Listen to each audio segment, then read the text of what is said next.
Hey, it's Clay, and this will be a video chart on ticker symbol CRON. We will take a look at the 30-minute time frame. Real quick, what do I mean by 30-minute in case maybe you're new to charts? Instead of each one of these candlesticks here representing 1 day's worth of price action, which is what you would normally see, each one represents 30 minutes. So while this here may look like several days worth of time, it's actually today's price action broken down into 30-minute time slices. I like to do this time frame that does a good job of telling the quote-unquote story of the price, and then makes mapping out where levels of support and resistance a bit easier to see.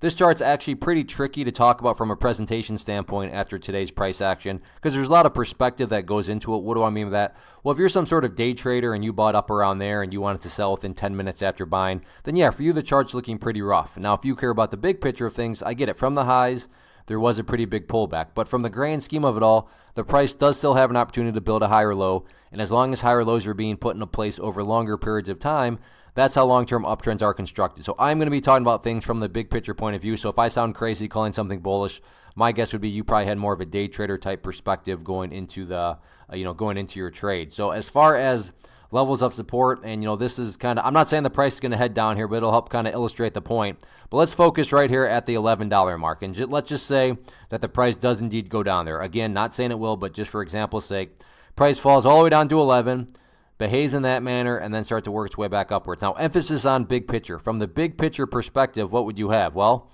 you'd have a set of lows right here. You'd have some lows down there. You'd have these lows down here.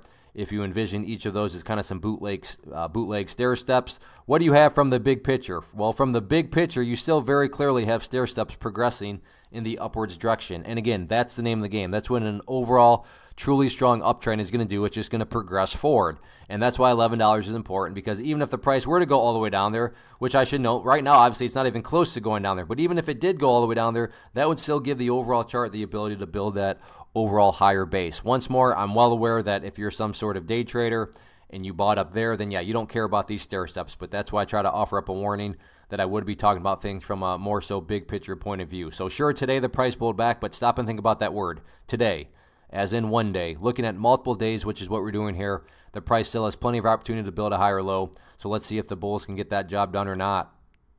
One of the biggest questions that I get is, hey Clay, how do you find the stocks that you trade? So what I've done is put together a free resource guide where I talk about the tools that I use to locate stocks that I find interesting and think may have potential. So if that sounds like something that could add value to you as a trader, then click on the image that is up on the screen right now and I will email you the guide. The guide itself is very short and to the point, and best part, it's completely free.